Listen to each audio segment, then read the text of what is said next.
لو جی یہ ہے انجیل لوکا۔ اب انجیل لوکا کے اندر کیا لکھا ہوا ہے کہ عالم شرع نے آزمائش کے طور پر پوچھا کہ میں کیا کروں کہ ہمیشہ کی زندگی کا وارث بنوں، اور اس نے اس سے کہا تو رات میں کیا لکھا ہوا ہے تو کس طرح پڑھتا ہے؟ اس نے جواب میں کیا کہا کہ خداون اپنے خدا سے اپنے سارے دل اور اپنی ساری جان اور اپنی ساری طاقت اور اپنی ساری عقل سے محبت رکھ، اور اپنے پڑوسی سے اپنے برابر محبت رکھ۔ سبحان اللہ سبحان اللہ۔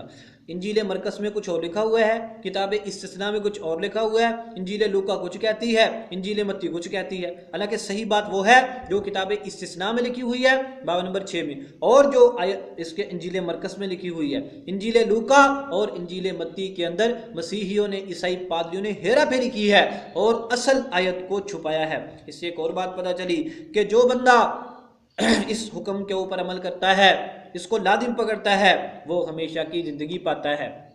حکم اصل کون سا ہے؟ پہلا حکم خداون ہمارا خدا ایک ہی خداون ہے اور ساری چیزوں سے زیادہ اس سے محبت رکھ۔ جو بندہ یہ کرے گا حضرت مسیح علیہ السلام کے بقول وہ ہمیشہ کی زندگی پائے گا، اور ہم الحمدللہ مسلمان اس قول کے اوپر قائم ہیں۔ ہم یہی کہتے ہیں کہ خداون ہمارا خدا ایک خدا ہے، اس کے سوا اور کوئی نہیں۔ جب اس کے سوا کوئی خدا نہیں، جب اس کے سوا کوئی معبود نہیں، تو دوسرا عبادت کے لائق کیسے ہو سکتا ہے؟ دوسرا سجدے کے لائق کیسے ہو سکتا ہے؟ ہم دوسرے کی عبادت کیسے کریں؟ کتاب استثناء اور انجیل مرقس دونوں نے ہم کو بتا دیا خداوند خدا ایک ہے، اس کے سوا کوئی نہیں ہے۔ اور انجیل متی اور انجیل لوکا کے اندر عیسائیوں نے ہیرا پھیری کی ہے۔ مسلمانوں دیکھتے ہو یہ کتنی ہوشیاریاں کرتے ہیں۔ اللہ کے بندو مسلمانوں تم پریشان مت ہو، تمہارا دین حق ہے، تمہارا دین کامل ہے، تمہارا دین مضبوط دین ہے۔ چھوٹے چھوٹے عیسائیوں کے بیان سن کے دل چھوٹا نہ کیا کرو۔ اور عیسائی پادری میں سمی سمسن کو کہتا ہوں تو ہم سے شکست کھا چکا ہے، تو بھاگ چکا ہے، تو ہار چکا ہے، اور تینوں تیجے 3 پکیاں دیتیاں تو برداشت نہ کر سکا، آگے تو ہمارا مقابلہ کیا کرتا ہے؟ اپنے بیانات میں چیلنج کرتا ہے۔ مسلمان جواب نہیں دیتے، میرے سامنے نہیں آتے، سچ نہیں سنتے۔ ہم نے تیرے بیان کے بخیے ادھیڑے، ہم نے تیرے پر خچے اڑائے، اور تو نے یوٹیوب کو شکایت کر کے شیطان بندے ہمارا چینل بند کروایا۔ کب تک ایسی گنونی حرکتیں کرتا رہے گا؟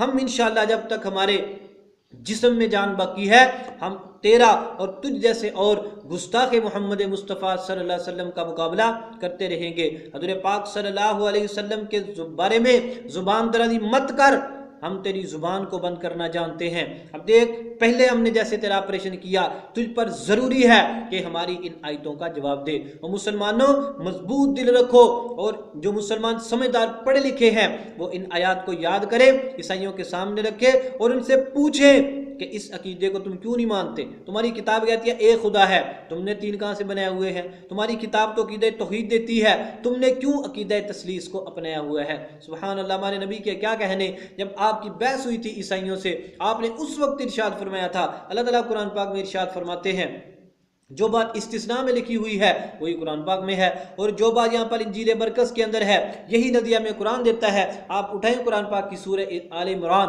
سورت نمبر 3 ہے اور آیت نمبر 64 ہے۔ اللہ تعالیٰ کیا فرماتے ہیں؟ قل، اے میرے نبی آپ فرما دیجئے، یا اہل الکتاب تعالو، اے اہل کتاب عیسائیو آ جاؤ، الی کلمۃ، ایک ایسے کلمے کی طرف، ایک ایسے عقیدے کی طرف، سواء بیننا و بینکم، جو تمہارے اور ہمارے درمیان مشترک ہے۔ وہ کیا عقیدہ ہے؟ اللہ نعبد الا اللہ، اللہ کے سوا کسی کی عبادت مت کرو۔ کیوں مت کرو؟ کوئی اور معبود ہی نہیں تو دوسرے کی عبادت کیسے کرنی ہے؟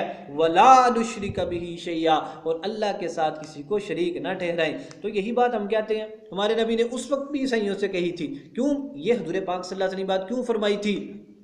ایسے کلمے پہ آ جاؤ جو تمہارے اور ہمارے درمیان مشترک ہے۔ ہم سوچتے ہیں کہ یار قرآن پاک کہتا ہے کہ توحید پر دونوں متفق ہیں، حالانکہ عیسائی تو مانتے نہیں ہیں۔ عیسائیوں کو چھوڑو، پادریوں کو چھوڑو، یہ تو ٹکوں کی گات اور بات کو بگاڑ اور چھپا دیتے ہیں۔ حقیقت وہ ہے جو ان کی کتاب میں لکھی ہوئی ہے، جو میں نے آپ کو پڑھ کر سنائی ہے۔ اور اسی طرح اللہ تعالیٰ فرماتے ہیں سورۃ البقرہ، سورت نمبر 2 آیت نمبر 83 کے اندر، وَإِذْ أَخَذْنَا مِيثَاقَ بَنِي إِسْرَائِيلَ لَا تَعْبُدُونَ إِلَّا اللَّهَ، اور ہم نے بنی اسرائیل سے عہد لیا تھا کہ تم اللہ کے سوا کسی کی عبادت مت کرنا۔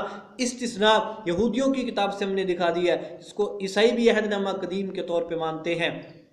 اب ان کتابوں نے، قرآن پاک نے سب میں کیا بتایا ہے؟ خداوند خدا ایک ہے، اس کے سوا کوئی نہیں، وہی عبادت کے لائق ہے، اس کے علاوہ کسی کی عبادت نہ کی جائے، یہی عقیدہ صحیح ہے، اسی کے اوپر انسان کی کامیابی کا مدار ہے۔ اور جیسے انجیل لوکا میں لکھا ہوا ہے کہ بندہ ہمیشہ کی زندگی پائے گا، یعنی کامیابی کی زندگی پائے گا۔ ہم اپنے مسیحی بھائیوں سے کہتے ہیں غور کرو، موت سے پہلے پہلے تمہارے پاس وقت ہے، ان پادریوں کے چنگل سے نکل جاؤ، اپنے طور پہ مطالعہ کرو اور مسلمانوں سے تحقیق کرو تاکہ تمہیں صحیح بات کا پتہ چل سکے۔ صحیح بات یہ ہے جو میں نے آپ کے سامنے پیش کر دی۔ مسیحی بھائیوں، تم نے سوچنا ضرور ہے اور سوچ کر بتانا ہے۔ مسلمانوں، تم نے ان باتوں کو آگے عیسائیوں تک پہنچانا ہے اور پھر آپ ہمیں بتائیں کہ عیسائی تمہیں کیا جواب دیتے ہیں۔ اور مسلمانوں، دل بالکل چھوٹا نہ کرو، ہم الحمدللہ حاضر ہیں رسول پاک صلی اللہ علیہ وسلم کے ادنا غلام، آپ صلی اللہ علیہ وسلم کے دین کا دفاع کرنے کے لیے، آپ صلی اللہ علیہ وسلم کے اوپر ہونے والے ہر اعتراض کا جواب دینے کے لیے۔ اللہ تبارک و تعالی ہمیں مرتے دم تک دین حق پر قائم رہنے کی توفیق عطا فرمائے، اور اللہ تعالیٰ مجھے اور تمام مسلمانوں کو دین حق اسلام کی صحیح طریقے سے خدمت کرنے کی، اس کی دعوت آگے پھیلانے کی توفیق عطا فرمائے۔ وما علینا الا البلاغ المبین۔ السلام علیکم ورحمۃ اللہ وبرکاتہ۔